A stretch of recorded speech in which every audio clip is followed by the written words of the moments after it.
everybody, John back again. So this is going to be my back to the vinyl community after my holiday video. I know I've posted 2 or 3 videos since I've been back, but because I wanted to jump on these various threads and things. Well, this one is going to be where I talk about my trip around Wales, which is where I stayed on for holiday, and the records I collected during my trip. Our holiday was in Wales this year because, well, you know, COVID, can't travel anywhere. If you do travel anywhere abroad, you run the risk of, you know, getting stuck. We had actually booked tickets to fly to California, visit my in-laws, but, well, you know, it just wasn't going to happen. There's lots of places in Wales where we haven't actually visited as a family, and I thought it would be nice to explore those. So we started off in Carmarthen. A friend of mine has a sheep farm there, and they have sort of converted barns that we could sort of stay in, and yeah, so we had a nice 4-day stay there. One of the things that we did while we were there was, well, we took a trip into Aberystwyth. I have a hard time pronouncing some of these Welsh town names. Aberystwyth. I'll write it here.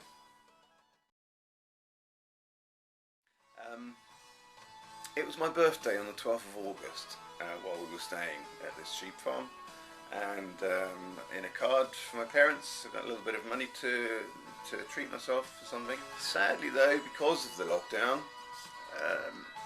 on the 12th of August pretty much most of the charity shops were shut, and the record stores that were there, I think there's a couple of record stores there, they were also closed due to COVID, you know, restrictions. But I took myself off to a kind of windy little street to an antique shop, store, and yeah, fortunately in there they had a sort of a little corner space underneath the stairs where they sold records, or where they had records in the shops. They didn't have an awful lot, but they had enough at least for me to find 1 or 2, so I was very happy for that.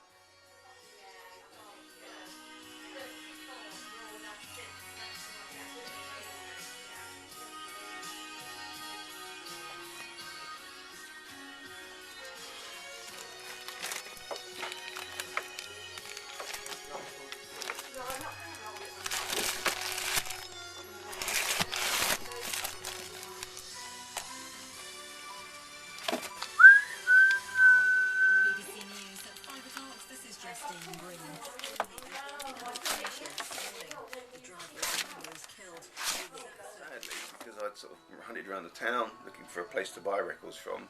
It was quite late in the day once I found this place, so I didn't have much time, and yeah, eventually they chucked me out before I could buy more. Anyway, so we're listening to This Perilous Journey by Gordon Giltrap. The last video that I made before I went on holiday, it was a couple of months ago now, I spoke about how I'd got another Gordon Giltrap album, and that I was going to look out for this one. I didn't have to look very far because it happened to be there in this antique shop. So yeah, it was a no-brainer. I grabbed it. Quite happy to have it. Yeah, it's very much in the vein of you know, instrumental, very sort of polite, technically clever sort of instrumental progressive rock, I suppose you might say. In the vein of, you know, Tubular Bells, that style of music. I think this is perhaps a little bit more flowery, you know, there's a bit more sort of prettiness to it.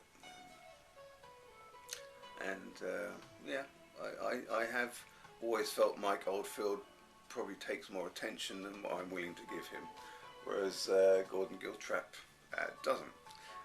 Probably won't be buying any more of his records. I've got just about the best 3, I think, and yeah, they'll keep me going. I don't need to have any more, unless unless someone just wants to give them to me. But there you go, Gordon Gill Trap. Another album, or perhaps, yeah, one of the big ones that I was really kind of chuffed to find there was this. This is Mountain Live, featuring Leslie West and Felix Papaladri. Pronunciation isn't really my forte today. So it's, yeah, Mountain, you may have heard of them. They're sort of a very early hard rock slash, not really metal. They're often cited as being sort of an influence on early metal, but I don't know, I wouldn't call them metal, but there you go. That's who they are. And this is a live album.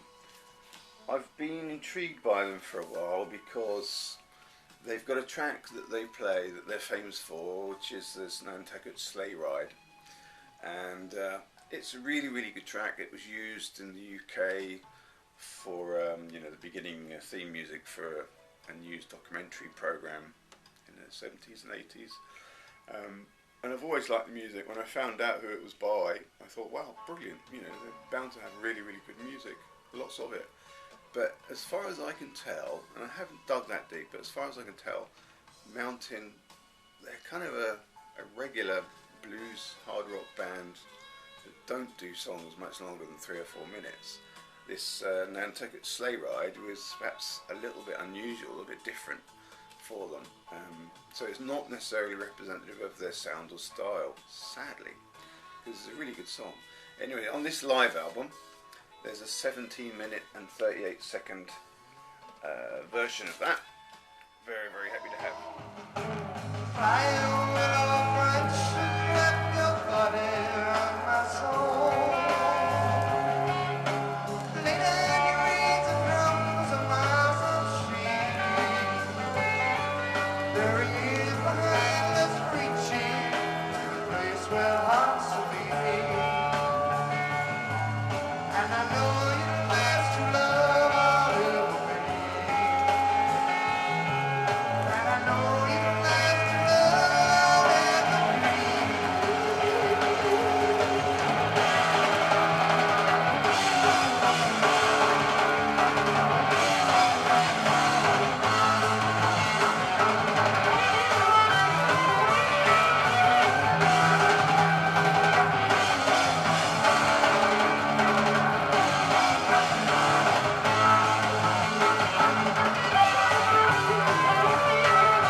The other biggie that I got from that store is this. This is The Byrds. It's the last album by The Byrds. It's a gatefold sleeve. Very nice looking gatefold sleeve there. So it's the last album by The Byrds, and it's also the one where the sort of the former members reunite. David Crosby is in this, for instance, and I know he was kicked out of the Byrds, I think about after their 4th album, sometime in the mid-60s, 66, 67 or something like that. I think there's 1 or 2 other people that have popped in and out as well along the way. And anyway, for this album they reunited and did a sort of a last record. I didn't really know what to expect. I wondered if it was going to be something that I didn't really enjoy very much, but no, far from it. It is actually quite good. What can I tell you more? Other than that, well, it's my 2nd album by The Byrds. I've got, I think, the first one and then the last one. It's got to fill in the gaps now. But yeah, great band. Really do enjoy it. It's very hippie music, you know, really laid back, and there's a lot of love in this music.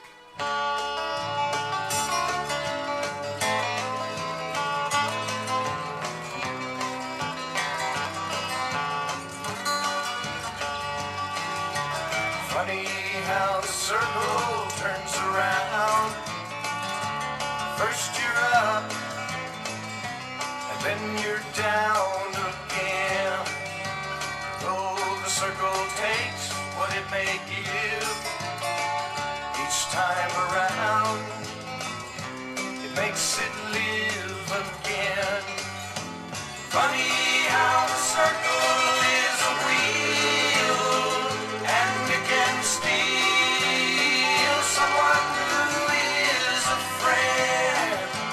Funny how the circle takes you flying, and if it's right, it brings it back again.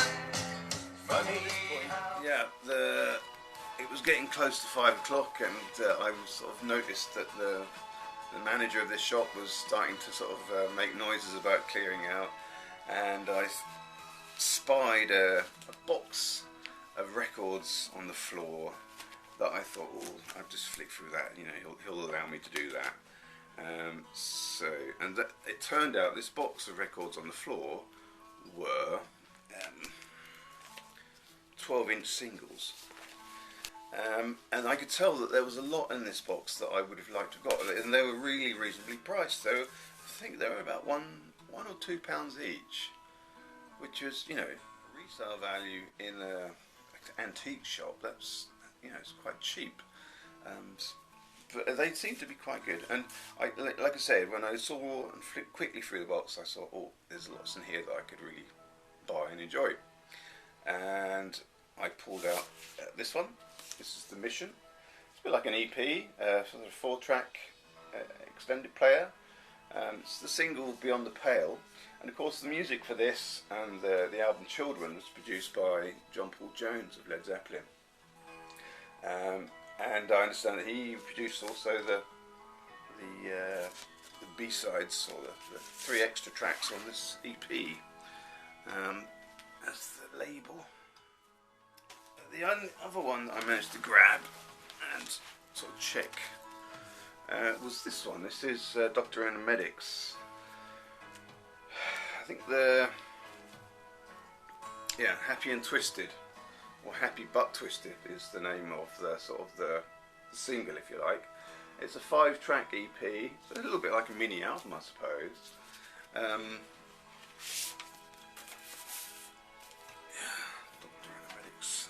Label there. And so I pulled out these two, and was going to pull out more, and the man actually asked me to you know, pay for what I've decided to buy, and I need to go because he's closing the shop. And I said to him, oh, you know, in such a way that he would understand he's going to get more money out of me if he lets me flip through this box of 12 inches. You know, there was a few hundred in there. But no, he wouldn't, and it was so frustrating because I could see I could have spent another 20 quid in there at least on these 12 inches, but no, he wasn't having any of it. He would have made it pay and go. So that's what I did, sadly. I'll never know what was in the rest of that box. Anyway, so that was my birthday. Had a great time, and eventually we drove on further from Carmarthenshire, and we went up to the northern part of Wales, in Snowdonia, and stayed in a beautiful campsite there. Really, really nice. Had some very, very good weather. August was actually quite cracking for weather, at least sort of most of the time anyway. I'd arranged to meet up with a friend of mine up there, who lives up there in the town of Bangor. Can you guess who that was? Well, it was actually Sean Whelan. Sean met me up on a rainy day. Sadly, it was quite a rainy day. Actually, it was quite wet and rainy. And I had very little expectation of you know, finding many places to buy from. My experience of places being closed up, you know, because of COVID. But Sean obviously knows the town very well, and he took me to a place called Relics. I was actually very, very impressed with this shop, Relics. I think my interpretation of it was that it was a it's sort of a shop or a warehouse where they sell stuff from house clearances. I might be wrong, but that's what I think it was. And upstairs they had all sorts of things, but at the back of the shop there was a counter and there was a selection of records there on sale, and not an awful lot, but what was there was actually quite good, and I could tell that they were pretty well priced. That was the good thing. Flipped through those. Sean and I sort of chatting as we're flipping, and Sean was sort of on first name terms, I think, with the man behind the counter. And we asked him, because there was a batch of records on the floor, and I think maybe it was me or Sean, I don't know. We asked him, can we look through those? And the man said, those ones aren't priced up yet. But he said, if you want to look through them, you can pull out what you're interested in, and I'll price them up and see if you still want them. So that's what we did, and it was brilliant. I found some really good records there, and pulled them out. He went off, spent about 10 minutes or so pricing them up. I really wasn't sure of his strategy, how he was doing it, but that's what he did. And came back, and yeah, I think most of the prices were really quite reasonable. You know, to be honest with you, the quality of the records that I was getting, I was very happy. So I bought quite a wodge from him, and he was nice enough even to knock a certain percent off, because I bought a few, and I don't know what percent it was that he knocked off, but I got a cheaper deal, and that was great. So I'm going to show you some of the things, well, I'm going to show you all of the things that I bought from that place. I showed this one in one of my recent videos about trifolds. So I don't need to show it too much again. It's the Straubs, Grave New World, brilliant record. I had a copy before, it was slightly roughed up. This is a much nicer, fresher copy. Great, and that's what I picked up there. This is Roy Harper, Folk Jokopus. Yeah, it's one of his earlier records. Really happy to have found that. I was talking to the man about it, and he said, yeah, you know, that's the one with the really long song on it. I'm not that familiar with Roy Harper's music, but obviously I was sort of interested to find out more. Yeah, cleaned up beautifully.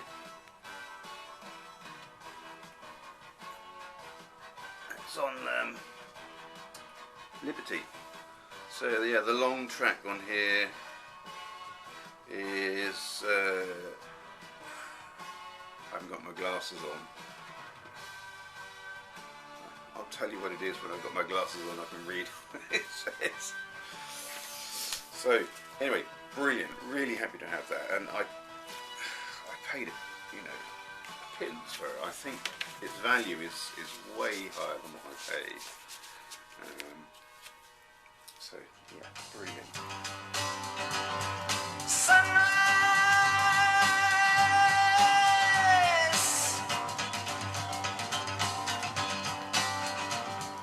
the milkman rides his clanging cow, the sun explodes above the brow, the village venoms daily vow that can't tell when from anyhow, has seized the grip upon its plow and knows how much to raise a brow when steps are taken to allow a thoughtful thought to take a bow. But all the time it's now somehow, all the time it's now. And Sergeant Sunshine's made the choice, Sergeant Sunshine smokes the choice, Sergeant Sunshine struck the light outside the city hall. With the sky so blue to fall into and disappear today.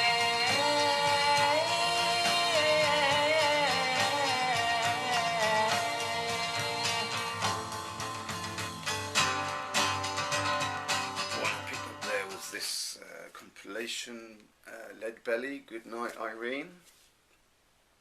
I don't know much about Lead Belly, but I do know it's it's a sort of classic blues performer, musician, and yeah, this was in good shape, so I grabbed it. It's on Allegro.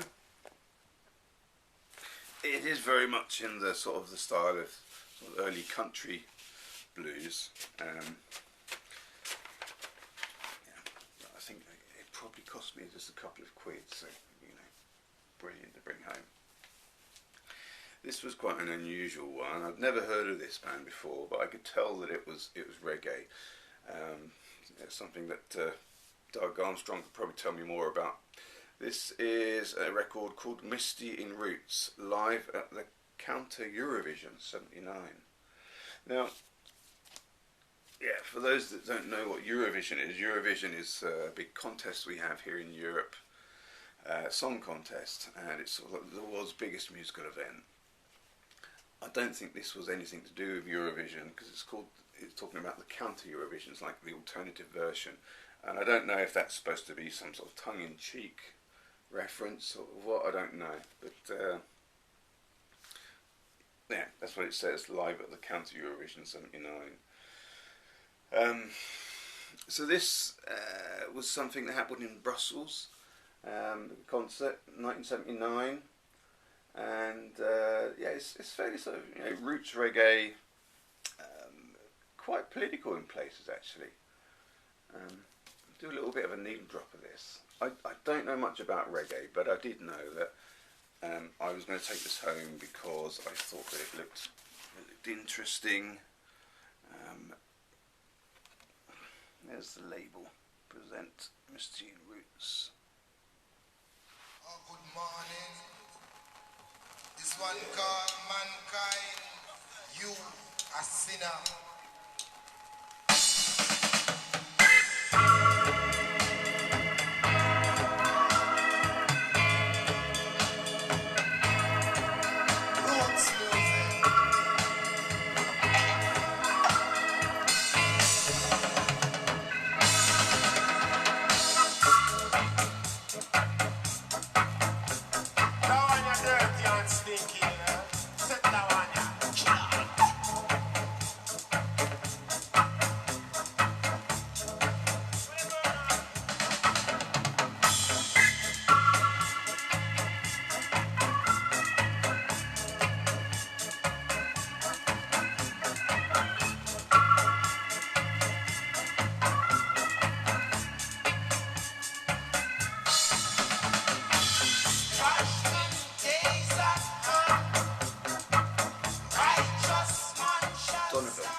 This was one of his latter records.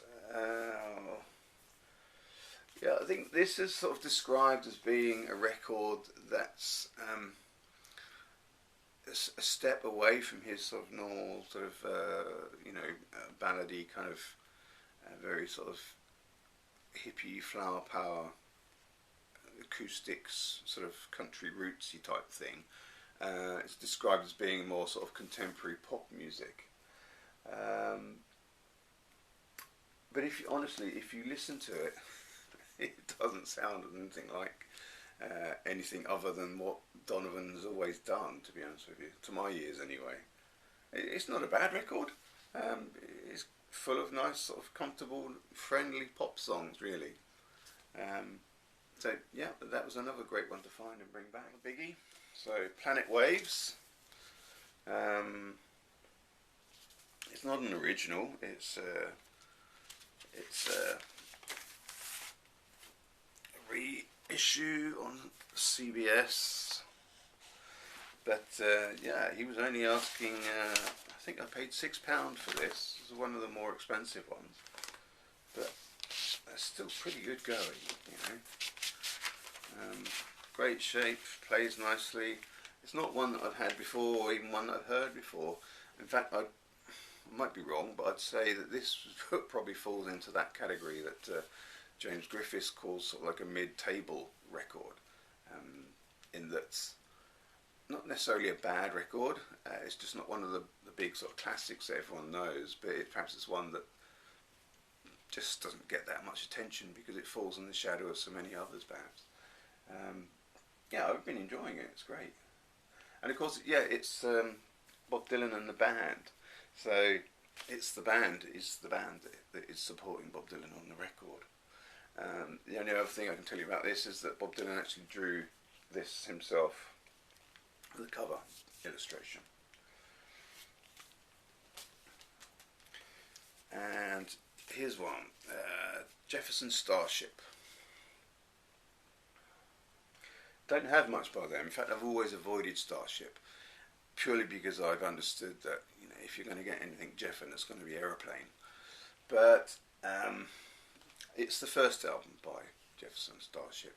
In fact, just reading up about them, because I don't know much about them. I picked up quite a lot of Jefferson Airplane while I lived in California, because that's, you know, where they were big from, really, wasn't it? Up in the San Francisco area. But I've been reading how they actually, so Jefferson Airplane sort of stopped being Jefferson Airplane, and there was a few albums where Paul Kantner and Grace Slick and I think somebody else sort of carried on making music, but they didn't use the Jefferson Airplane or Jefferson Starship. But eventually, yeah, that's what they did, and this is the first one where they did that, if that makes sense. Yeah, it's early enough for me to be, you know, interested in 1974. I know in the 80s, Jefferson Starship really, well, I guess by then they were called Starship, released an awful lot of drivel, I think, but no, they're still good at this point. I listened to this last night and I pulled out Hot Tuna as well, just to sort of get myself into that frame of mind. Okay, thank you very much, everybody. I hope that was mildly interesting to you, and I've enjoyed making it. I hope you enjoyed some of the needle drops, and it's great to be back. Look out for my next video. Bye.